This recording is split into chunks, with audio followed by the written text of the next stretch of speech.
जय हिंद। मैं संजय सिंह आप सभी को आप सबके YouTube channel Sanjay online study zone पर करता हूँ। यूटेरिया का टेस्ट नंबर 5 का जिसमें मेडाइवल हिस्ट्री दिया हुआ है दोस्तों, उसका पार्ट 2 में ले रहा हूँ। इससे पहले पार्ट 1 इसका ला चुका हूँ मैं, और 2-3 दिन से मैं वीडियो नहीं ला रहा था दोस्तों। 2-3-4 दिन हो गया, तबियत खराब हो गया था, इस कारण से मैं वीडियो नहीं ला पा रहा था। अब मैं ठीक हूँ तो मैं वीडियो अभी से कंटिन्यू करूँगा। तो ये दूसरा पार्ट है इसका, और प्रत्येक पार्ट में 75 प्रश्न करवाते हैं। तो हम लोग, यदि आप लोग नहीं देखे हैं पीछे वाले पार्ट को, 1 से लेकर 4 तक की सारी वीडियो को, तो मेरे चैनल के प्लेलिस्ट में जाए, वहाँ पर आपको सारी वीडियो उपलब्ध मिलेंगे।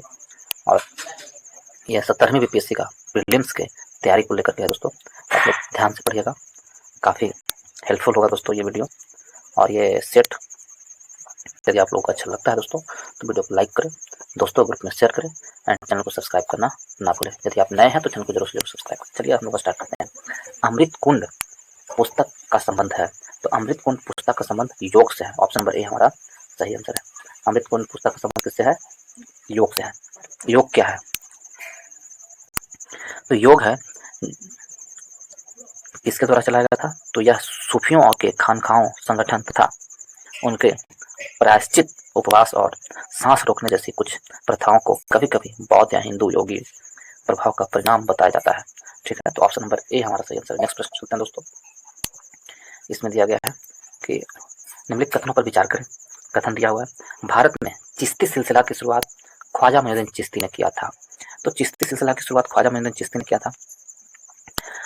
तो हमसे पूछा असत्य कथन को चयन करना है, तो ये बिल्कुल सही है। चिश्ती परंपरा की शुरुआत ख्वाजा मोइनुद्दीन चिश्ती ने किया था दिल्ली में। ठीक है, रामानुज रामानंद के शिष्य थे, तो ये गलत है दोस्तों। रामानुज जो थे रामानंद के शिष्य नहीं थे, रामानंद थे जो रामानुज के शिष्य थे। रामानंद रामानुज के शिष्य थे। ठीक है, ये उल्टा दिया हुआ है। रामानंद ने विष्णु की जगह राम की आराधना की थी, तो ये सही है। हमसे पूछा असत्य कथन कौन है, तो केवल 2। आगे है, हकायक ए हिंदी नामक प्रबंध ग्रंथ लिखा था। हकायक ए हिंदी नामक प्रबंध ग्रंथ है जो किसने लिखा था? तो हकायक ए हिंदी नामक प्रबंध ग्रंथ अब्दुल वाहिद बिलग्रामी ने लिखा था। अब्दुल वाहिद बिलग्रामी ने हकायक ए हिंदी नामक प्रबंध ग्रंथ लिखा था। ऑप्शन नंबर ए हमारा सही आंसर है। हकायक ए हिंदी नामक प्रबंध ग्रंथ अब्दुल वाहिद बिलग्रामी ने लिखा था। ऑप्शन नंबर ए सही आंसर है।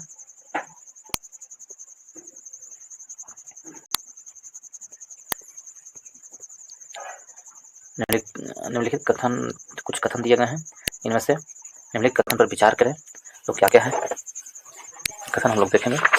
इसमें कथन दिया गया है दोस्तों, इसमें कथन है कि भारतीय शास्त्रीय ग्रंथ राग दर्पण का फारसी में अनुवाद मोहम्मद बिन तुगलक के काल में हुआ था।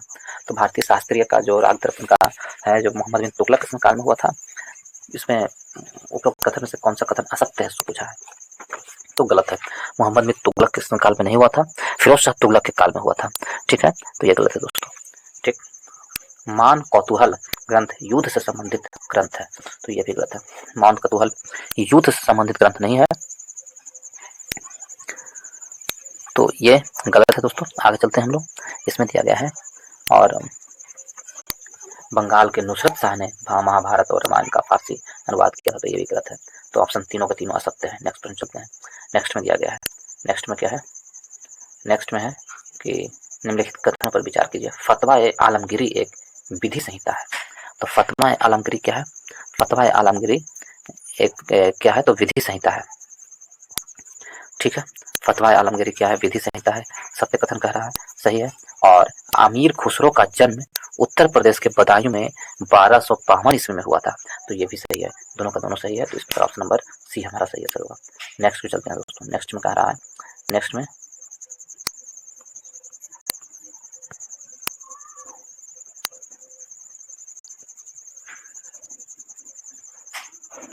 निम्नलिखित कथनों पर विचार करें। हेमचंद्र सूरी का योगदान संस्कृत के विकास में उल्लेखनीय रहा है। सही है, हेमचंद्र सूरी का जो विकास है संस्कृत के योगदान में क्या है? उल्लेखनीय है। सत्य कथन क्या है? तो हेमचंद्र सूरी का योगदान संस्कृत के विकास में उल्लेखनीय है, बिल्कुल सही है। मिताक्षर की रचना विज्ञानेश्वर ने की थी, तो मिताक्षरा की जो रचना है विज्ञानेश्वर ने की थी, तो ये भी सही है। 1 और 2 दोनों सही है, इस प्रकार ऑप्शन नंबर सी हमारा सही आंसर है। नेक्स्ट पे चलते हैं दोस्तों। रबाब और सारंगी जैसे वाद्य यंत्र एवं नई संगीत पद्धतियों का आविर्भाव हुआ था। तो रबाब एवं सारंगी जैसे वाद्य यंत्र की जो आविर्भाव हुआ है वो किस में हुआ है? तो रबाब और सारंगी वो तुर्कों में हुआ है। तुर्कों संस्थान काल में रबाब और सारंगी का चलन था। तो ऑप्शन नंबर क्या है? तुर्कों के साथ। ऑप्शन नंबर बी हमारा सही आंसर है। नेक्स्ट प्रश्न चलते हैं दोस्तों। 83 नंबर प्रश्न में कुछ कथन दिए हुए हैं। इसमें दिया हुआ है शेर शाह के संबंध में निम्नलिखित कथनों पर विचार करें। ठीक है, शेर शाह का अंतिम अभियान कालिंजर के खिलाफ था। तो बिल्कुल सही है, सत्य कथन को चुनना है। ठीक है, बिल्कुल सही है। अंतिम अभियान शेर शाह का किसमें था? कालिंजर के खिलाफ था, बिल्कुल सही है। उसके बाद कह रहा है कालिंजर अभियान को जीतने के बाद शेर शाह की मृत्यु हो गई थी। तो ये भी सही है, उनकी मृत्यु हो गई थी। उसके बाद शेर शाह का उत्तराधिकारी इस्लाम शाह था। तीनों के तीनों सही है। इस प्रकार ऑप्शन नंबर 1, 2, 3 सही है। ऑप्शन नंबर डी हमारा सही आंसर है। नेक्स्ट प्रश्न चलते हैं दोस्तों। नेक्स्ट है शेर शाह के शासनकाल में गांवों के स्थानीय मुखिया को कहा जाता था। तो शेर शाह के शासनकाल में गांव के स्थानीय मुखिया को मुकद्दम कहते थे। क्या कहते हैं? मुकद्दम। शेर शाह के शासनकाल में गांव के स्थानीय मुखिया को कहते हैं मुकद्दम। ऑप्शन नंबर ए हमारा सही आंसर है। नेक्स्ट प्रश्न चलते हैं दोस्तों। नेक्स्ट है 85 नंबर प्रश्न में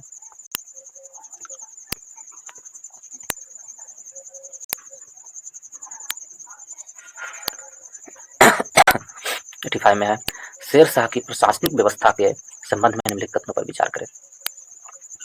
शेर शाह के प्रशासनिक व्यवस्था के संबंध में है कि शेर शाह का जो कई गांवों के समूह को परगना कहा जाता था।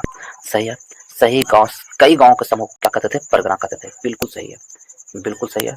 और परगना के ऊपर की इकाई को चक्र कहा जाता था, जो मुंसिफ ए मुंशी साहब के अंतर्गत आता था। ये गलत है दोस्तों। परगना के ऊपर की इकाई को क्या कहते थे? चक्र नहीं कहा जाता था, उसे सिकदार कहते थे। सिक या सिकदार कहते थे। सिक या सरकार कहा जाता था। परगना के ऊपर के इकाई को सिक या सरकार कहा जाता था, और उसके प्रमुख को सिकदार कहा जाता था। ठीक है, तो क्या होगा? ये गलत है। मुंसिफ जो होता हुआ करता था, फौजदार एक मुंसिफ ए मुंशी साहब के अंतर्गत आता था। ठीक है, तो कौन सा? ये गलत है, केवल एक सही है। नेक्स्ट क्वेश्चन चलते हैं दोस्तों। नेक्स्ट में दिया गया है कि शेर शाह कालीन मुद्रा व्यवस्था के संबंध में निम्नलिखित में से कौन सा कथन सत्य है? शेर शाह कालीन मुद्रा व्यवस्था के संबंध में कौन सा कथन सत्य है? तो यह कथन कौन सा है? तो उपरोक्त में से कोई कथन सही नहीं है। चांदी के सिक्के को दाम कहते हैं, गलत। रुपया कहा जाता है शेर शाह के समय में। तांबे के सिक्के को रुपया कहा जाता है, तो गलत। ठीक है, तो शेर शाह के समय में चांदी के सिक्के को क्या कहते हैं? रुपया कहा जाता है। ऑप्शन नंबर ए हमारा, दोनों के दोनों गलत है। ऑप्शन नंबर डी हमारा सही आंसर होगा। क्या? ऑप्शन नंबर डी सही है, डी सही है। नेक्स्ट प्रश्न चलते हैं दोस्तों।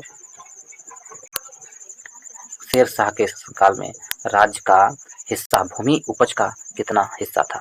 तो राज्य का हिस्सा था भूमि उपज का 1/3 था। ऑप्शन नंबर सी हमारा सही आंसर है। राज्य के भूमि हिस्सा 1/3 था। ऑप्शन नंबर सी सही आंसर है। ऑप्शन नंबर सी सही आंसर है। ठीक है, नेक्स्ट प्रश्न चलते हैं दोस्तों। नेक्स्ट पे चलते हैं। नेक्स्ट में क्या दिया गया है?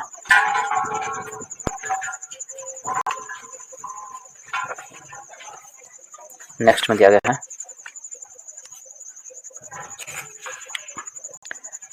87 नंबर प्रश्न की ओर हम लोग देखेंगे। तो 87 में दिया गया है कि 88 नंबर प्रश्न की ओर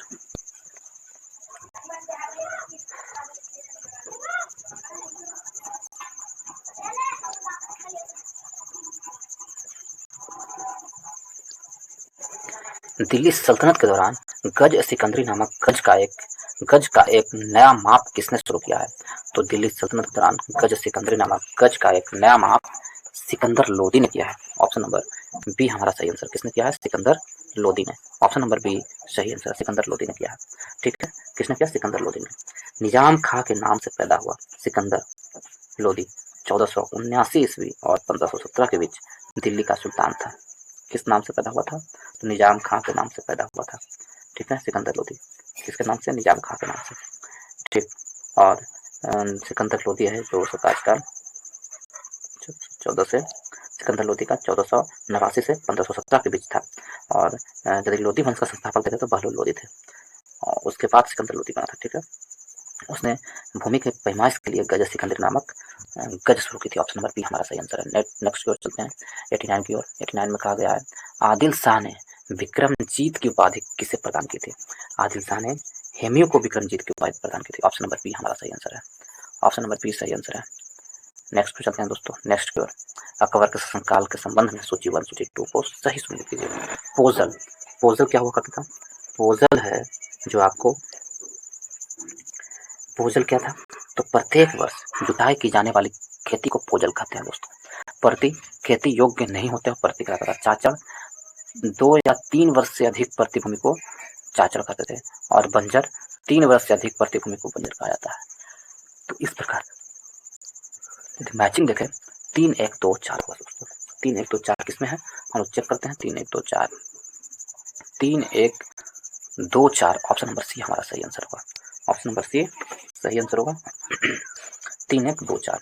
नेक्स्ट प्रश्न चलते हैं दोस्तों, 91 नंबर प्रश्न में, 91 में दिया गया है, मनसबदारी व्यवस्था के संबंध में कौन सी कथन सत्य है? इसमें दिया गया मनसबदारी में कि मनसबदारी व्यवस्था के संबंध में कि अकबर के शासनकाल में सबसे कम मनसब 10 का था तथा सबसे अधिक मनसब 5000 का था। तो बिल्कुल सही है।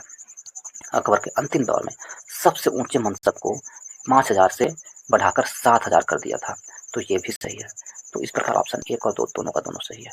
ऑप्शन नंबर सी हमारा सही आंसर होगा। नेक्स्ट को चलते हैं दोस्तों, नेक्स्ट में दिया गया है,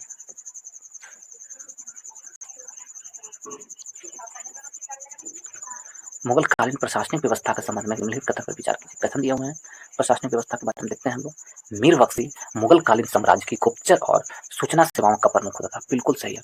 इन दोनों का प्रमुख हुआ करता है, गुप्तचर का और सूचना सेवाओं के प्रमुख हुआ करता था मीर बख्शी। मुगल काल में गुप्तचर अधिकारी वाक्यानवीस कहलाता था। तो ये गलत है दोस्तों। मुगल काल में सूचना के अधिकारी को वरीद कहते थे। तो ये भी गलत है।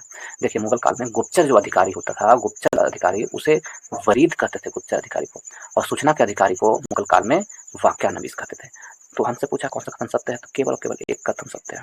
ए, ऑप्शन नंबर 1 सही आंसर है। आगे क्यों चलते हैं, आगे जब हम देखें,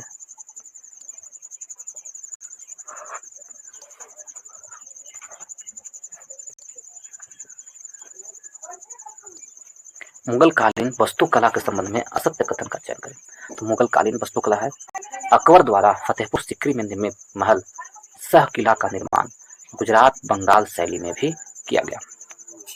गुजरात बंगाल शैली में भी किया गया। तो ये कथन सत्य, असत्य कथन हमसे पूछ रहा है। तो ये कथन सत्य है।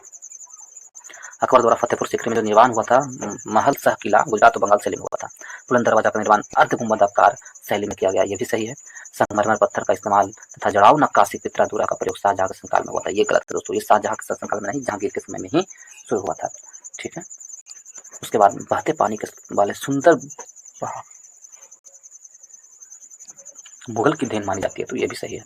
कौन सा गलत है, असत्य है? तो ऑप्शन नंबर सी हमारा सही आंसर होगा।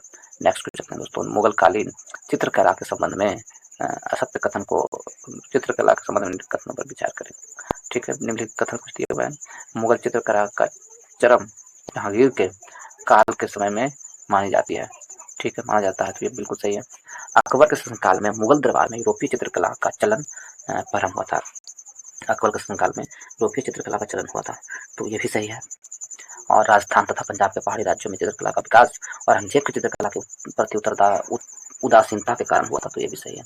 तो 1 2 3 सबका सब सही है। ऑप्शन नंबर बी हमारा सही आंसर है। नेक्स्ट चलते हैं दोस्तों, नेक्स्ट में है, नेक्स्ट में क्या दिया गया है कि मुगल काल में महाभारत का फारसी अनुवाद किसकी निगरानी में किया गया था? मुगल काल में महाभारत का फारसी अनुवाद है जो फैजी के कार्यकाल में किया गया। फैजी, ऑप्शन नंबर बी हमारा सही आंसर है। फैजी के कार्यकाल में। नेक्स्ट पॉइंट चलते हैं दोस्तों,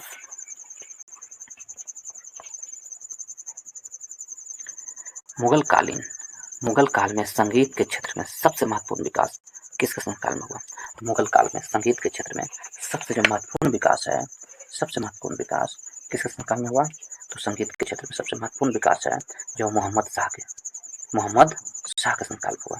मुगल काल में संगीत के क्षेत्र में सबसे महत्वपूर्ण विकास किसके शासनकाल में हुआ? तो मोहम्मद शाह के शासनकाल में हुआ। किसके शासनकाल में? Mohammad Shah. Option number C हमारा सही आंसर है। नेक्स्ट पे चलते हैं दोस्तों, नेक्स्ट में दिया गया है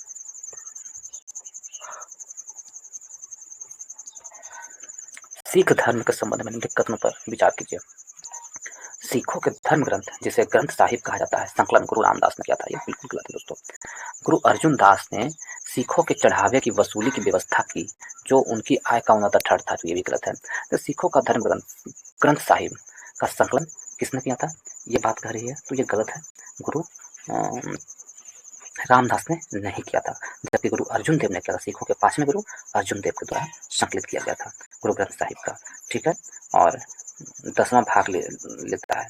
सिखों जो सेवा करके लेते हैं वो 10वां भाग लेते हैं। तो इस प्रकार दोनों का दोनों कथन असत्य है, ना तो एक ना तो दो। नेक्स्ट पर चलते हैं दोस्तों।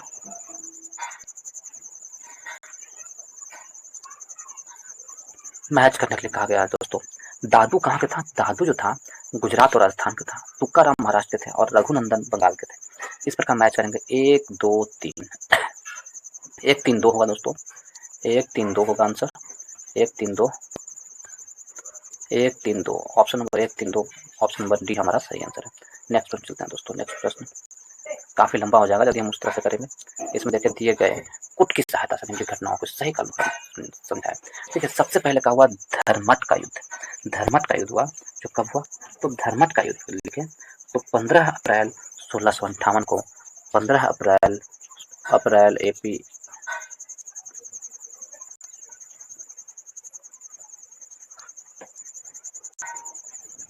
15 अप्रैल 1658 को धर्मट का युद्ध हुआ, ठीक है। उसके बाद यदि हम देखें धर्मट के युद्ध के बाद आपको सुलेमान सिकोह द्वारा बनारस में सुज्जा की पराजय, तो ये कब हुआ था, फरवरी में हुआ था, फरवरी 1958 को हुआ। ये कब हुआ, फरवरी 1958 को। और सामूगढ़ का युद्ध हुआ 29 मई 1658 को। सामूगढ़ी 29 मई को हुआ था, मई को। कालानुक्रम से जाना है तो सबसे पहले आएगा सुलेमान सिकोह द्वारा बनारस में सुज्जा की पराजय, एक, फिर आएगा धर्मट का युद्ध, इसके बाद सामूगढ़ का युद्ध। तो 1 2 1 3 हो जाएगा, 2 1 3, ऑप्शन नंबर बी हमारा सही आंसर है। देखिए धर्मट का युद्ध औरंगजेब और दारा सिकोह के बीच हुआ था, और दारा सिकोह के बीच हुआ था, सिकोह के सहयोगियों में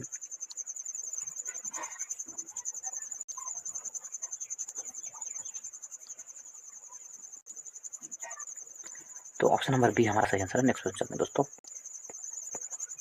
100 नंबर प्रश्न चलते हैं। इसमें कहा गया है इनमें कौन सा युद्ध औरंगजेब के साथ दारा सिकोह की आखिरी बड़ी लड़ाई थी।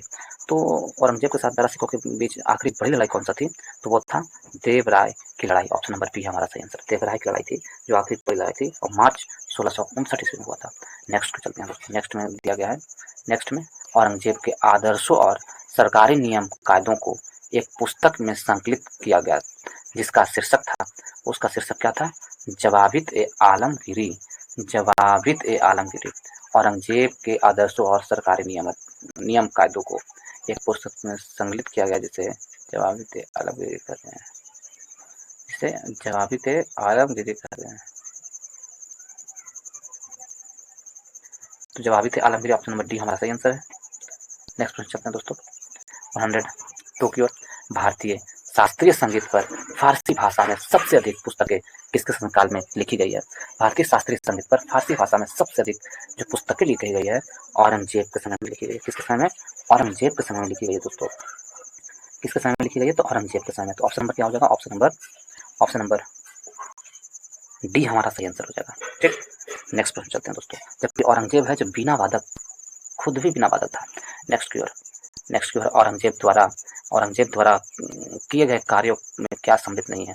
तो कुछ कार्य दिए गए हैं जो औरंगजेब द्वारा नहीं किया गया है, उसको बनाना है। हमसे पूछा नहीं था, सिक्कों पर कलमा दर्जा किया जाना। सिक्कों पर जो कलमा दर्जा किया जाना है वो क्या था, तो एक ये नहीं था। इसके द्वारा, औरंगजेब के द्वारा सिक्कों पर कलमा दर्ज किया जाना नहीं किया जाना था, लेकिन इसमें पूछ रहा कौन नहीं था, दर्ज किया जाना ये नहीं था। वो औरंगजेब चाहता था कि सिक्कों पर कलमा दर्ज नहीं किया जाए। तो कौन नहीं था, तो ऑप्शन नंबर ए हमारा सही आंसर नहीं था। कौन कौन था, नवरोज त्योहार मनाया जाना बंद करवाना, ठीक है, झरोखा दर्शन का रिवाज समाप्त करना, ठीक है, बनारस का प्रसिद्ध विश्वनाथ मंदिर और मथुरा का केशव राय मंदिर के स्थान पर मस्जिद का निर्माण करवाना सही है। 2 3 4 सबका सब सही है। ऑप्शन नंबर ए हमारा सही गलत है। कौन सा गलत है, तो केवल एक और एक। और इसमें दिया गया है निम्नलिखित कथनों पर विचार कीजिए।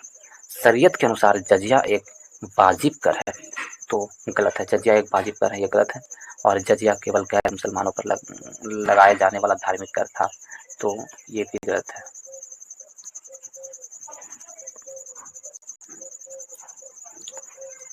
ठीक है, केवल और केवल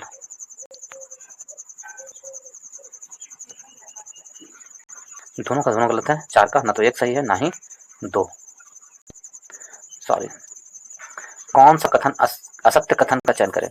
तो शरीयत के अनुसार जजिया एक वाजिब कर है, तो सही है, जजिया एक वाजिब कर है। जजिया केवल गैर मुसलमानों पर लगाया जाने वाला धार्मिक कर है, तो ये भी सही है। कौन सा कथन असत्य है? तो एक भी कथन असत्य नहीं है, ना तो 1 असत्य है ना ही 2 असत्य है, तो ऑप्शन नंबर डी हमारा सही आंसर है, दोनों सत्य है। नेक्स्ट क्वेश्चन चलते हैं दोस्तों।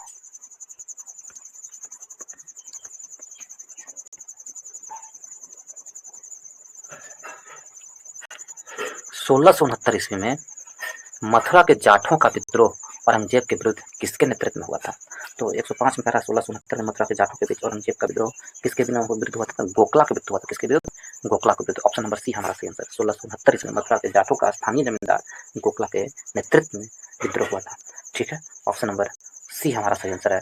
नेक्स्ट प्रश्न चलते हैं दोस्तों। निम्नलिखित कथनों पर विचार कीजिए। इसमें दिया गया है वर्ष 1686 ईस्वी में खालसा पंथ की स्थापना गुरु गोविंद सिंह द्वारा की गई। तो खालसा पंथ की स्थापना किसके द्वारा की गई? गुरु गोविंद सिंह के द्वारा की गई। ठीक है, ये बिल्कुल गलत है दोस्तों, सत्य कथन करा है। तो वर्ष 1686 में खालसा पंथ की स्थापना गुरु गोविंद सिंह द्वारा नहीं, गुरु गोविंद सिंह के द्वारा खालसा पंथ की स्थापना 1699 ईस्वी में की गई। कब? 99 में। तेग बहादुर की हत्या 1675 ईस्वी में औरंगजेब के शासनकाल में किया गया था। तो कथन नंबर 2 सही है, केवल केवल 2 सही है। ठीक है, क्या है? केवल केवल 2 सही है, 1 गलत है। नेक्स्ट प्रश्न चलते हैं दोस्तों। गुरु गोविंद सिंह के पुत्रों द्वारा इस्लाम धर्म ना स्वीकारने के कारण औरंगजेब के किस सूबेदार ने उनकी हत्या कर दी? तो गुरु गोविंद सिंह के पुत्रों द्वारा इस्लाम धर्म ना स्वीकार करने से औरंगजेब के वजीर खान ने सूबेदार वजीर खान ने उनकी हत्या कर दी थी।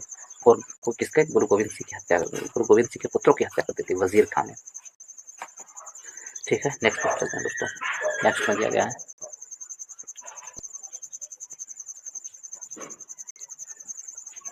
विवादास्पद उत्तराधिकार के मामले में राज्य को मुगल प्रशासन के अंतर्गत रखा जाता है। तो कथन दिया हुआ है खालिसा के अंतर्गत रखा जाता था। क्या यह कथन सत्य है? तो कथन 1 सही है, और बाद में चुने हुए उत्तराधिकार को राज्य सौंप दिया जाता है, तो कथन 2 भी सही है। इस प्रकार ऑप्शन ए अभी दोनों सही है। नेक्स्ट क्वेश्चन चलते हैं दोस्तों। नेक्स्ट में दिया गया है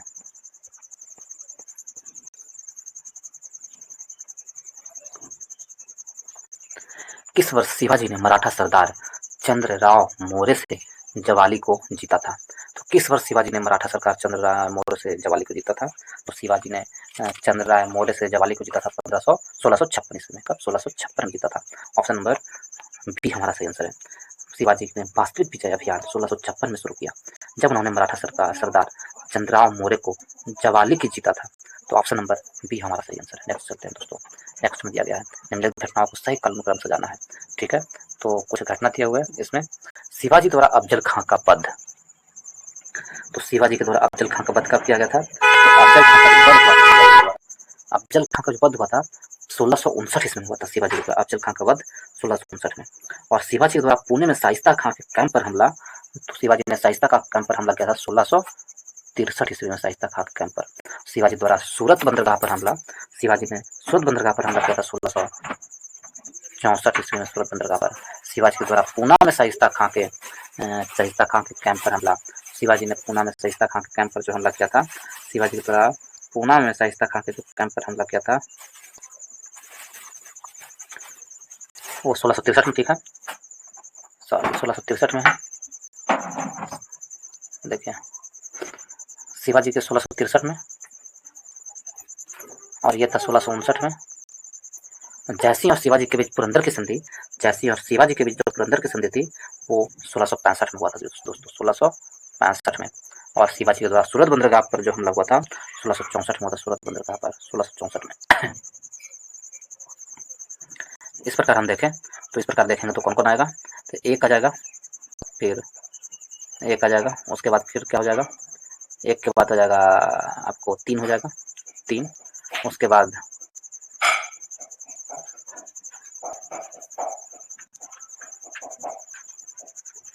1 के बाद 4 आएगा दोस्तों, 1663 में हुआ था कांड। फिर 3 आएगा, फिर 2 होगा।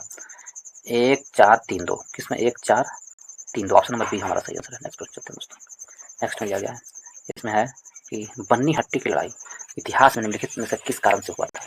तो बन्नी हट्टी की लड़ाई हुआ थी इतिहास में, वो किस कारण से हुआ था, विजयनगर साम्राज्य का विघटन से हुआ था। बन्नी हट्टी की लड़ाई को राक्षसी तंगड़ी का लड़ाई कहा जाता है, नाम से भी जाना जाता है दोस्तों, राक्षसी तंगड़ी का युद्ध के नाम से भी जाना जाता है बन्नी हट्टी की लड़ाई। तो ऑप्शन नंबर बी हमारा सही आंसर विजयनगर के पतन से हुआ था या विघटन से। 25 जनवरी 1565 में हुआ था बन्नी हट्टी या राक्षसी तंगड़ी। 25 जनवरी 1565 को। नेक्स्ट प्रश्न चलते हैं दोस्तों। नेक्स्ट में दिया गया है, नेक्स्ट में देखें हम, फारसी यात्री अब्दुल रज्जाक भारत में किस राजा के शासनकाल में आया था। फारसी यात्री अब्दुल रज्जाक भारत में किस राजा के शासनकाल में आया था।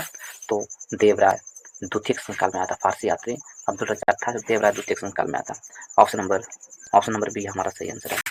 तो अब्दुल रज्जाक था जो फारस का यात्री था। कहाँ का अब्दुल रज्जाक फारस का यात्री था। अब्दुल रज्जाक और संगम वंश के शासक था। संगम वंश के शासक था। शासनकाल में देवराय द्वितीय के समय में, देवराय द्वितीय का कार्यकाल कब था, 1425 से 1446 के शासनकाल में विजयनगर में आया था। देखिए यदि आपसे पूछे निकोलो कांटी किसके समय में आया था। देवराय प्रथम के समय में निकोलो कांटी आया था। देवराय प्रथम के समय में निकोलो कांटी 1420 में आए थे। और कृष्णदेव राय के समय में कौन आया था, तो डोमिगो पायस था जो कृष्णदेव राय के समय में आया था। और अच्युत देव राय के समय में कौन आया था, तो नुनीज आया था अच्युत देव राय के समय में। काफी इंपॉर्टेंट है। तो ऑप्शन नंबर बी हमारा सही आंसर है। देवराय टू के समय अब्दुल रज्जाक आया था। निम्नलिखित में से किस यूरोपीय शक्ति के द्वारा सोकोत्रा द्वीप के एक सैन्य अड्डा बनाया गया था। तो पुर्तगालियों के द्वारा बनाया गया था। नेक्स्ट प्रश्न चलते हैं दोस्तों। नेक्स्ट में है कि दक्षिण भारत के पालेगार कौन थे। तो दक्षिण भारत के जो पालेगार हम देखें तो कौन थे। दक्षिण भारत के पालेगार सैन्य नियंत्रण अधिकारी थे। ऑप्शन नंबर बी हमारा सही आंसर है। सैन्य नियंत्रण अधिकारी दक्षिण भारत के पालेगार थे। ऑप्शन नंबर बी सही आंसर है। नेक्स्ट प्रश्न चलते हैं दोस्तों। नेक्स्ट में दिया गया है, विजयनगर साम्राज्य में जिला का वर्णन करने के लिए निम्नलिखित में से किस शब्द का उपयोग किया गया था। तो विजयनगर साम्राज्य में जिला का वर्णन करने के लिए नाडू शब्द का प्रयोग किया गया था। ऑप्शन नंबर सी हमारा सही आंसर है। नाडू शब्द का प्रयोग किया गया था। देखिए हम आपको बताते हैं, मंगलम मंडलेश्वर कहते थे मुखिया। नाडू एक जिला हुआ करता था, आज जिला हुआ उसे नाडू कहते हैं। उसके प्रमुख को नाड प्रभु कहते हैं, आज हम लोग कहते हैं डीएम। ठीक है, उसी पर गांव के प्रमुख को गोंडा कहा जाता था। नीचे नेक्स्ट प्रश्न चलते हैं 116 में, निम्नलिखित में से गुजरात राज्य का वास्तविक संस्थापक कौन था। तो गुजरात राज्य का जो वास्तविक संस्थापक था वो कौन था, वह अहमद शाह प्रथम था। अहमद शाह प्रथम जो था गुजरात राज्य का वास्तविक संस्थापक था। ऑप्शन नंबर क्या होगा, तो ऑप्शन नंबर हम देखें तो ऑप्शन नंबर बी हमारा सही आंसर होगा, अहमद शाह। नेक्स्ट पॉइंट चलते हैं दोस्तों। निम्नलिखित कथनों पर विचार करें। तो इसमें दिया है, हरिहर और एवं बुक्का बरंगल के काकतीय सामंत थे। तो हरिहर एवं बुक्का जो थे बरंगल के काकतीय सामंत थे, बिल्कुल सही है। इस्लाम स्वीकारने के पश्चात हरिहर और बुक्का को मोहम्मद बिन तुगलक ने दक्षिण भारत में विद्रोह दमन के लिए भेजा था। तो इस्लाम स्वीकारने के बाद, ये भी बिल्कुल सही है। हरिहर और बुक्का के गुरु विद्यारायण थे। तो ये भी सही है दोस्तों, हरिहर और बुक्का के गुरु विद्यारायण थे। हरिहर और बुक्का ने विजयनगर को तुंगभद्रा नदी के किनारे में बसाया था। तो ये भी सही है, सब कथन सही है। ऑप्शन क्या होगा, कौन सा कथन असत्य हमसे पूछा है, कौन सा कथन असत्य है, तो इसमें से कोई कथन असत्य नहीं। ऑप्शन नंबर डी हमारा सही आंसर है। सब कथन सत्य है। मैच करने के लिए दिया है दोस्तों, हम लोग मैच करेंगे। एक फ्रेम में आ नहीं सकता है, देखते हैं, काफी छोटा हो जाएगा दोस्तों एक फ्रेम मिलाने के लिए।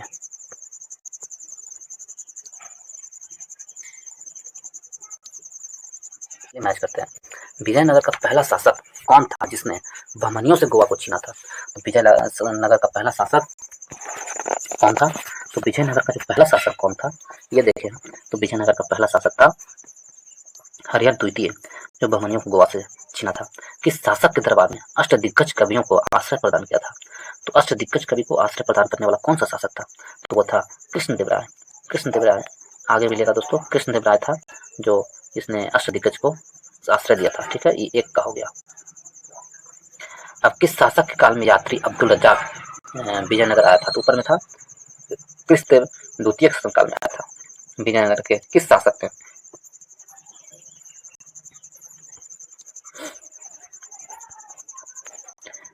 ने चीन के सम्राट के पास अपना राजदूत भेजा था। तो विजयनगर के किस शासक ने चीन के सम्राट के पास अपना राजदूत भेजा था। तो वो शासक कौन था? तो वह शासक था आपको, ऊपर में इस शासक का नाम है बुक्का प्रथम थे। बुक्का प्रथम चीन के पास भेजा था जो राजदूत, ठीक है। और नीचे देखते हैं गुगरी महल की स्थापना किसके द्वारा की गई थी? गुगरी महल की जो स्थापना था वो गुगरी महल की स्थापना मानसिंह के द्वारा किया गया था दोस्तों। मानसिंह के द्वारा गुगरी महल का स्थापना किसने किया था? मानसिंह के द्वारा, ठीक है। और जौनपुर नगर की स्थापना करने वाला शासक कौन था? जौनपुर नगर की स्थापना करने वाला कौन था? फिरोज शाह तुगलक था। तो इस प्रकार यदि मैच करें दोस्तों 3-4-1-2-6-5 है, 3-4-1-2-6-5।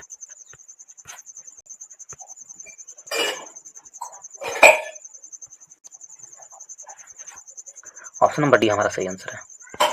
नेक्स्ट में चलते हैं दोस्तों। नेक्स्ट में दिया गया है मलिक सरवर।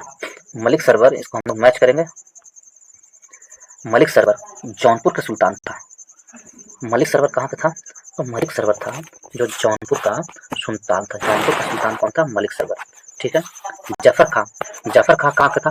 तो जफर खां था जो जफर खां आपको कहाँ का था? दिल्ली का सुल्तान था। बहमनी, जिसको हम लोग क्या कहते हैं, जफर खां जो था आपको गुजरात का, जफर खां गुजरात का सुल्तान था। दिलावर खान धुरी मालवा का सुल्तान था। दिलावर खान धुरी मालवा का सुल्तान था और अलाउद्दीन हसन बहमन का सुल्तान था। तो इस प्रकार मैच करें तो क्या हो जाएगा? इसका आंसर होगा 3-1-4-2, 3-1-4-2। ऑप्शन नंबर सी हमारा सही आंसर है। नेक्स्ट पे चलते हैं दोस्तों। 19 नंबर प्रश्न से 120 नंबर प्रश्न कह रहा उत्तर प्रदेश के किस शहर को सिराज ए हिंद कहा जाता है? तो उत्तर प्रदेश के किस शहर को सिराज ए हिंद कहते हैं? उत्तर प्रदेश के जौनपुर शहर को सिराज ए हिंद कहते हैं।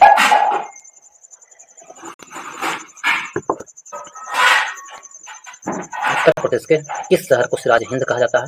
जौनपुर शहर को। ऑप्शन नंबर बी हमारा सही आंसर है, जौनपुर शहर को। नेक्स्ट प्रश्न चलते हैं दोस्तों। नेक्स्ट में है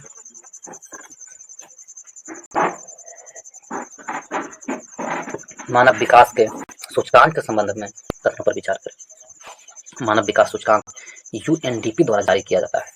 देखिए, मानव विकास सूचकांक यूएनडीपी द्वारा जारी किया जाता है। क्या ये कथन सही है? तो अब इस कथन को देखेंगे दोस्तों तो बिल्कुल सही कथन है।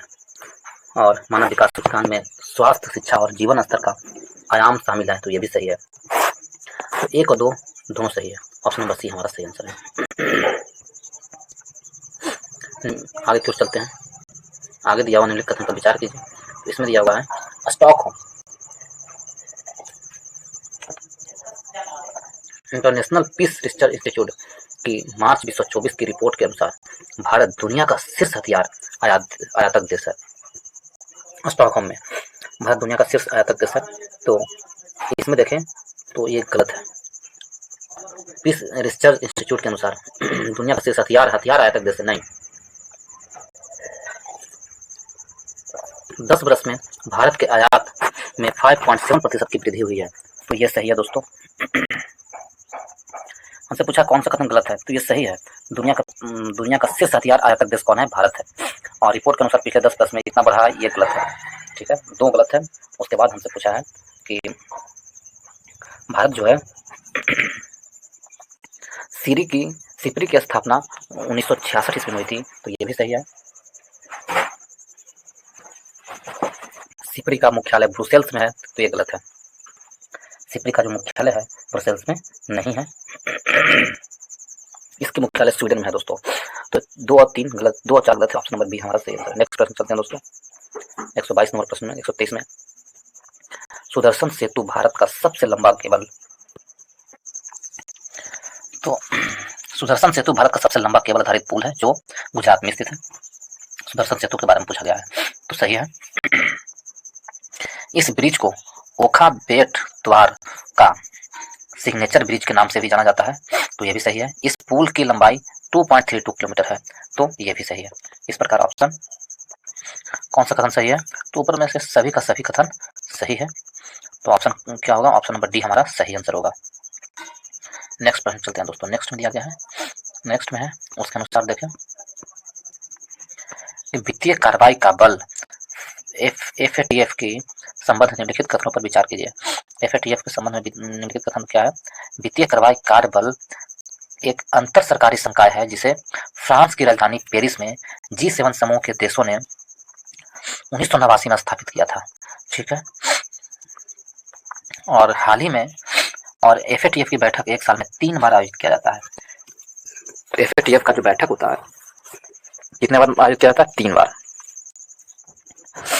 ठीक है, उसके बाद कह रहा है कि हाल ही में संयुक्त अरब अमीरात को एफएटीएफ के ग्रे लिस्ट में शामिल किया गया है, तो ये गलत है।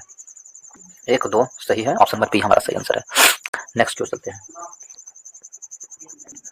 हाल ही में प्रधानमंत्री के 5F विजन से प्रेरित भारत में सबसे बड़ा वैश्विक वस्त्र कार्यक्रम भारत टेक्स्ट 2024 भारत मंडपम नई दिल्ली में आयोजित हुआ और 5F फार्मूला में क्या शामिल नहीं है? 5F फार्मूला में फैक्ट्री टू स्टेशन शामिल नहीं है, ऑप्शन नंबर सी हमारा सही आंसर है। नेक्स्ट पॉइंट चलते हैं दोस्तों।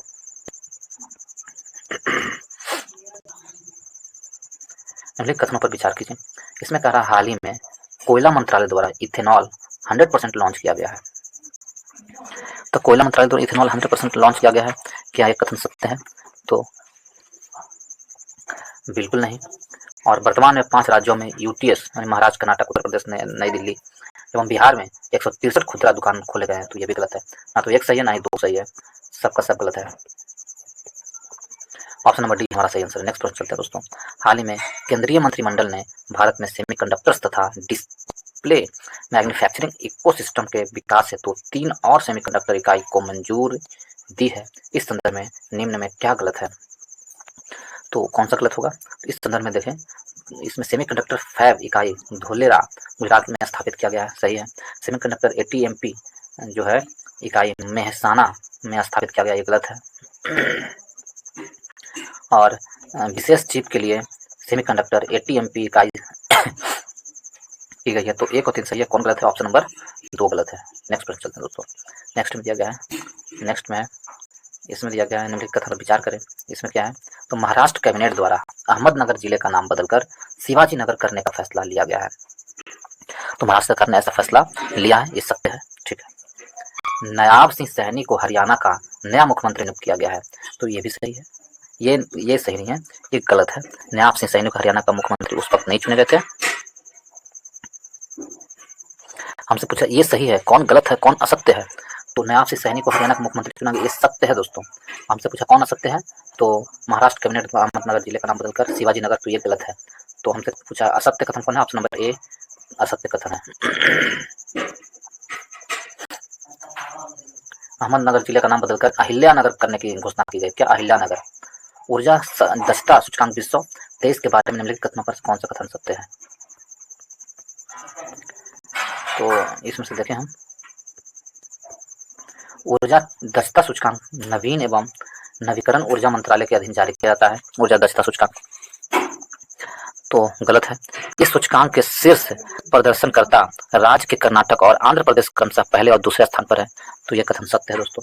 ठीक है। 21-22 की रिपोर्ट की तुलना में वर्ष 2023 की रिपोर्ट के अनुसार महाराष्ट्र और हरियाणा ने देश में सबसे अधिक सुधार देखा है, तो यह सही है। तो इस प्रकार 2 और 3 सही है। यदि हम देखें 2 और 3 बिल्कुल सत्य है। आगे की ओर चलते हैं। 130 नंबर प्रश्न की ओर। 130 में दिया गया है कि सुर्खियां बटोरने वाली अबुधाबी मंत्री स्तरीय घोषणा पत्र किससे संबंधित है? सुर्खियां बटोरने वाली अबुधाबी घोषणा पत्र किससे संबंधित है? तो यह बहुपक्षीय व्यापार प्रणाली से संबंधित, ऑप्शन नंबर सी से संबंधित है। नेक्स्ट की ओर चलते हैं। नेक्स्ट में है कि साहित्य उत्सव 11 मार्च से 16 मार्च 2024 तक आयोजित किया गया। साहित्य उत्सव है जो 11 मार्च 16 तक आयोजित किया गया, क्या यह सत्य है? तो उसमें भोपाल में, बीकानेर में, कोलकाता में, तो कहीं नहीं। इनमें से उपरोक्त में से कोई जगह नहीं आयोजित किया गया। कहाँ आयोजित किया गया था? नई दिल्ली में आयोजित किया गया था। नेक्स्ट की ओर चलते हैं दोस्तों। इसमें दिया गया है राष्ट्रीय विकलांगता एक आइकन के रूप में चुनाव आयोग ने किन्हें घोषित किया है? तो किन्हें घोषित किया है? शीतल देवी को नियुक्त किया। ऑप्शन नंबर ए हमारा सही आंसर है। नेक्स्ट प्रश्न चलते हैं दोस्तों। नेक्स्ट में दिया गया है निम्नलिखित कथनों पर विचार किए। खबरों में रहा RS-24 आयार्स का संबंध पनडुब्बी से है। RS-24 आयार्स का संबंध किससे है? पनडुब्बी से है। खबरों में रहा तो किससे है? पनडुब्बी से है। यदि इसको देखें, RS-24 का जो है चुनाव पनडुब्बी में रहा है, तो तो एक सही है। इसमें हमसे पूछा कौन सा कथन असत्य है, कौन सा कथन असत्य है, तो एक सही है कि ये गलत कथन गलत है। हाल ही में उत्तराखंड में एशियन रिवर राफ्टिंग चैंपियनशिप का आयोजन किया गया, तो ये भी गलत है। इस प्रकार एक और दो दोनों गलत है। ऑप्शन नंबर सी सही आंसर होगा। 134 नंबर प्रश्न में चलते हैं दोस्तों। रक्षा अनुसंधान एवं विकास संगठन तमिलनाडु के यूयूकड़ी जिले के पुलेस्कर पट्टिनम में दूसरा स्पेस पोर्ट स्थापित कर रहा है।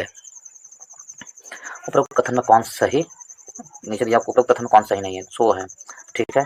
तो यदि इसमें देखें क्या स्थापना कर रहा है, तो ऑप्शन नंबर ए गलत है। तो इस प्रकार ऑप्शन नंबर ए ही हमारा सही आंसर है। नेक्स्ट क्वेश्चन चलते हैं दोस्तों। इसमें कहा गया है डी है 34 का 35 का, zero carbon building action plan के संबंध में निम्नलिखित में से कौन सा कथन सही है। Zero carbon building action plan world resources institute ने अपने वैश्विक भागीदारी के साथ वर्ष 2021 में लॉन्च किया था। कब लॉन्च किया था, वर्ष 2021 में लॉन्च किया था। 135 का है, तो वर्ष 2021 में लॉन्च किया था, ये बिल्कुल सही है। उसके बाद भारत का पहला शहर विशिष्ट zero carbon building action plan Gujarat में लॉन्च किया, ये गलत है। और नागपुर उन 6 वैश्विक शहरों में से एक है जो तुर्की और परियोजना में किया गया, तो ये बिल्कुल सही है। तो 1-3। उसके बाद भारत के पहले GCBAP शहर का लक्ष्य 2050 तक सभी इमारतों को नेट जीरो कार्बन इमारतें हैं, तो 4 ये भी सही है। तो 1, 3, 4 सही है। इस प्रकार यदि हम देखें तो ऑप्शन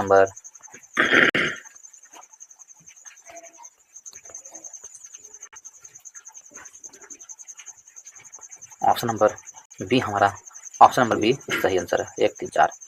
नेक्स्ट चलते हैं दोस्तों 136 में। 136 में है, हाल ही में अमेरिकी दूत ने लेबनान में शांति और सुरक्षा की गारंटी के लिए ब्लू लाइन पर चर्चा की है। ब्लू लाइन के संदर्भ में निम्नलिखित कथनों पर विचार करें।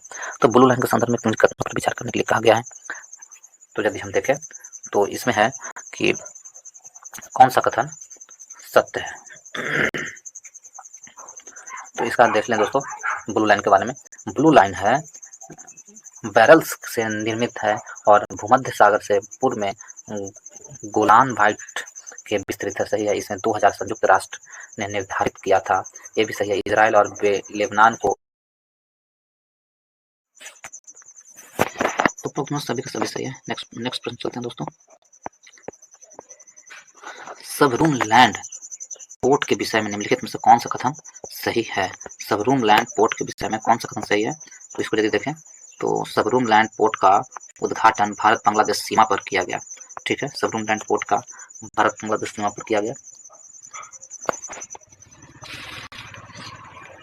कौन सा कथन सही नहीं है, तो ये सही है। सबरूम पोर्ट का उद्घाटन भारत बांग्लादेश सीमा पर। यह जूरी नदी पर बने मैत्री पुल के माध्यम से बांग्लादेश के चटगांव बंदरगाह से जुड़ा हुआ है। यह जोरी नदी पर बने मैत्री पुल के माध्यम से, तो ये गलत है। इससे भारत और बांग्लादेश के बीच यात्रियों को कार्गो की आवाजाही में सुविधा होगी, तो कार्गो के आवाजाही में सुविधा होगी, ये भी सही है। तो कौन गलत है, ऑप्शन नंबर 2 गलत है। ऑप्शन नंबर बी हमारा सही आंसर। नेक्स्ट प्रश्न चलते हैं दोस्तों।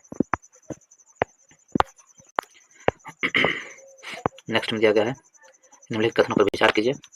INS जटायु भारतीय नौसेना का नौसेना बेस है। इसे लक्षद्वीप द्वीप समूह के मिनी कॉय में स्थापित किया गया है। लक्षद्वीप द्वीप समूह के मिनी कॉय में स्थापित किया गया है। निम्नलिखित कथनों पर विचार करना, तो ये क्या सही है, तो ये बिल्कुल सही है। यह लक्षद्वीप में स्थापित पहला नौसेना बेस है, तो ये गलत है। ऑप्शन नंबर केवल और केवल एक सही है। नेक्स्ट प्रश्न चलते हैं दोस्तों। बिहार द्वारा बिहार लोक सेवा आयोग का नया अध्यक्ष किसे नियुक्त किया गया। तो बिहार द्वारा बिहार लोक सेवा आयोग के नए अध्यक्ष के रूप में परमार रवि मनु भाई को, किसके, परमार रवि मनु भाई को। ऑप्शन नंबर डी हमारा सही आंसर है। नेक्स्ट क्वेश्चन है 140। हाल ही में प्रधानमंत्री बिहार में 2 नए वंदे भारत एक्सप्रेस का उद्घाटन किया है, इस संदर्भ में क्या सही है। तो इस संदर्भ में है कि वंदे भारत एक्सप्रेस पटना लखनऊ तक जाएगी, तो वंदे भारत एक्सप्रेस पटना और लखनऊ तक जाएगी, तो ये कथन सत्य है। वंदे भारत एक्सप्रेस पटना वाराणसी तक जाएगी, गलत है। वंदे भारत एक्सप्रेस पटना से न्यू जलपाईगुड़ी, तो ये सही है। वंदे भारत एक्सप्रेस पटना अहमदाबाद तक जाएगी, गलत है। तो 1 और 3 सही, ऑप्शन नंबर सी हमारा सही आंसर। नेक्स्ट क्वेश्चन है दोस्तों।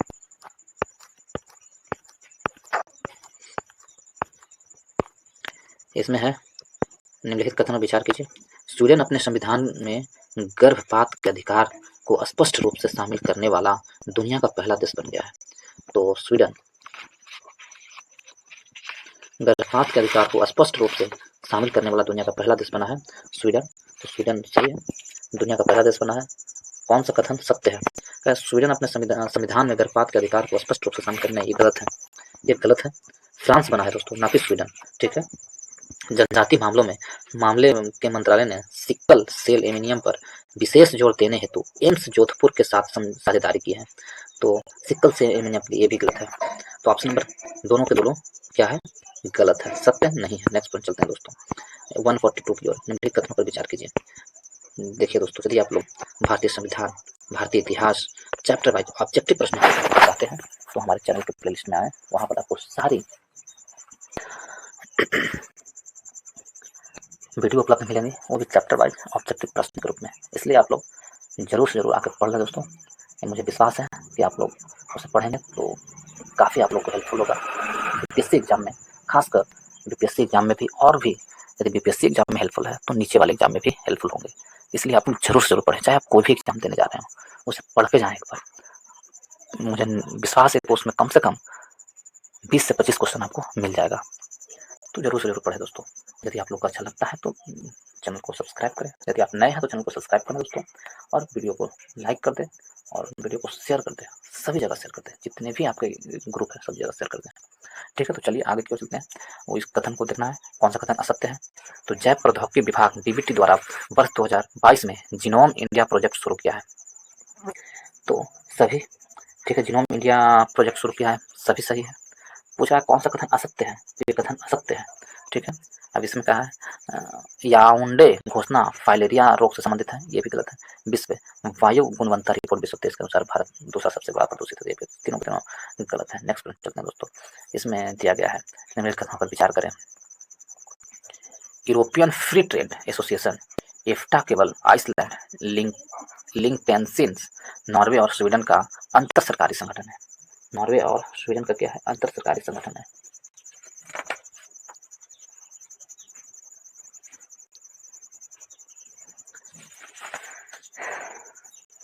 कौन सा कथन असत्य है? तो ये बिल्कुल सही है। पीएम स्वराज राष्ट्रीय पोर्टल का उद्देश्य समाज के अल्पसंख्यक वर्गों को ऋण सहायता उपलब्ध कराना है, पीएम स्वराज। तो ये सही आंसर है दोस्तों, ये गलत आंसर है। तो इस प्रकार ऑप्शन नंबर हमसे पूछा है कौन सा कथन असत्य है, तो ऑप्शन नंबर क्या है? ऑप्शन नंबर केवल 2 गलत है, बी। नेक्स्ट प्रश्न चलते हैं दोस्तों। हाल ही में स्पेन भारतीय फार्माकोपियों को मंजूरी देने वाला पहला स्पेनिश भाषी देश बन गया है। ठीक है, पहला स्पेनिश भाषी देश बना है, इसके बारे में दिया गया है। तो कौन सा कथन सत्य है? तो ये गलत है। चक्षु पोर्टल का शुभारंभ कोयला आवंटन की निगरानी करने हेतु किया गया है, तो ये भी गलत है। तो ना तो एक सही है ना तो 2 सही है, ऑप्शन नंबर डी हमारा सही आंसर। नेक्स्ट चलते हैं दोस्तों। नेक्स्ट में दिया गया है, हाल ही में रक्षा मंत्री द्वारा अदिति योजना की शुरुआत की गई है। अदिति का पूर्ण रूप क्या है? तो देखिए, अदिति का पूर्ण रूप है जो acing development for innovative technology with index. Option number D हमारा सही आंसर है। नेक्स्ट को चलते हैं दोस्तों। नेक्स्ट की ओर दिया गया है, यदि आप लोग दोस्तों और भी पब्लिकेशन का जीके जीएस पढ़ना चाहते हैं तो हमारे चैनल के प्लेलिस्ट में जाएं, वहाँ पर आपको और भी पब्लिकेशन का जीके जीएस उपलब्ध मिलेंगे, आप जाके पढ़ सकते हैं दोस्तों। यदि आप लोग को अच्छा लगता है तो वीडियो को लाइक करें, शेयर करें, और यदि आप नए हैं तो चैनल को सब्सक्राइब करना भूलें। इसमें 46 में चर्चा में रहा ओखला पक्षी अभ्यारण्य दिल्ली में स्थित है। तो ओखला पक्षी अभ्यारण्य कहाँ है? दिल्ली में स्थित है। तो बिल्कुल इसमें कहा कौन सा कथन सत्य है? तो ये गलत है। ओखला पक्षी अभ्यारण्य है जो कहाँ है? उत्तर प्रदेश में स्थित है, ना कि दिल्ली। उत्तर प्रदेश के गौतम बुद्ध नगर में स्थित है। 3 मार्च 2024 को विश्व वन्यजीव दिवस मनाया गया था, तो ये सही है। तो केवल 2 सही है, बाकी सब गलत है। नेक्स्ट को चलते हैं दोस्तों। नेक्स्ट में दिया गया है, नेक्स्ट में है कि मवेशी तस्करी पर अंकुश लगाने हेतु उत्तर प्रदेश पुलिस ने ऑपरेशन कामधेनु लॉन्च किया है। तो ऑपरेशन कामधेनु लॉन्च किया मवेशी के लिए, तो ये बिल्कुल क्या है? सत्य कथन है। बिल्कुल क्या है? हमसे पूछा कौन सा कथन असत्य है? मवेशी तस्करी अंकुश लगाने के लिए, तो गलत है। ठीक है, ये कथन असत्य है। बिहार की लोक गायिका मैथिली ठाकुर को मुख्यमंत्री नीतीश कुमार द्वारा cultural ambassador of the year, ये भी गलत है। ये मुख्यमंत्री के द्वारा नहीं दिया गया था। ठीक है, ये भी गलत है, नरेंद्र मोदी के द्वारा दिया गया था। और खगड़िया निवासी लेखिका मेनका मलिक को उपन्यास नीलकंठ की मैथिली अनुवाद हेतु साहित्य अकादमी पुरस्कार से सम्मानित किया गया है। तो ये भी गलत है दोस्तों, ये भी गलत है। तो हमसे पूछा है कौन सा कथन असत्य है, तो तीनों के तीनों कथन असत्य है। नेक्स्ट प्रश्न चलते हैं दोस्तों 48 नंबर 148। इसमें दिया गया है केवल जोया अख्तर को वर्ष विश्व को वार्षिक इंडिया यूके अचीवर्स सम्मान से सम्मानित किया गया है। जोया अख्तर को, यदि इसको हम देखें वार्षिक अचीवमेंट सम्मान से सम्माना गया है। और दूसरा कह रहा है कि केवल अमिताभ घोष को विश्व 24 के प्रतिष्ठित इरास्मस पुरस्कार से सम्मानित किया गया है। तो यदि इसमें देखें 48 नंबर प्रश्न को, तो 48 में कह रहा है कौन सा कथन सत्य है, तो केवल अमिताभ घोष को विश्व 24 में प्रतिष्ठित इरास्मस पुरस्कार से सम्मानित किया। ऑप्शन नंबर बी हमारा सही आंसर है। नेक्स्ट प्रश्न चलते हैं दोस्तों। नेक्स्ट में है निम्नलिखित कथनों पर विचार करें। इसमें है मोहम्मद मुस्तफ़ा को फिलिस्तीन के नए राष्ट्रपति के रूप में नियुक्त किया गया है। मोहम्मद मुस्तफ़ा को किसके, फिलिस्तीन के नए राष्ट्रपति के रूप में क्या हुआ है, तो क्या किया गया है, तो फिलिस्तीन के रूप में मोहम्मद मुस्तफ़ा को हाल ही में फिलिस्तीन के नए प्रधानमंत्री के रूप में चुना गया, न कि राष्ट्रपति को। तो ये गलत हो गया दोस्तों। और नोक्टिक्स नाम ज्वालामुखी बृहस्पति ग्रह पर स्थित ज्वालामुखी है। तो नोक्टिक्स नाम जो ज्वालामुखी है किस ग्रह पर स्थित है, तो बृहस्पति पर। तो ये भी गलत है दोस्तों, बृहस्पति पर नहीं है, नोक्टिक्स नाम जो है मंगल ग्रह पर है। तो एक और दो दोनों का दोनों गलत है। इस प्रकार यदि हम देखें तो ऑप्शन नंबर सी हमारा सही आंसर होगा। ऑप्शन नंबर सी सही आंसर होगा। ठीक है, नेक्स्ट की ओर चलते हैं दोस्तों। नेक्स्ट एंड लास्ट की ओर। भारत के जन औषधि पहल में शामिल होने वाला प्रथम देश बन गया है। तो भारत के जन औषधि पहल में शामिल होने वाला प्रथम देश कौन बना है, जन औषधि में शामिल वाला प्रथम देश मॉरिशस बना है। ऑप्शन नंबर सी हमारा सही आंसर है, प्रथम देश मॉरिशस बना है।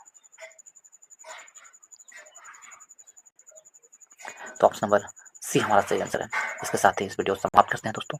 यदि आप लोग को अच्छा लगा हो तो वीडियो को लाइक करें, दोस्तों के ग्रुप में शेयर करें एंड चैनल को सब्सक्राइब करना भूलें। इस वीडियो को देखने के लिए बहुत बहुत धन्यवाद।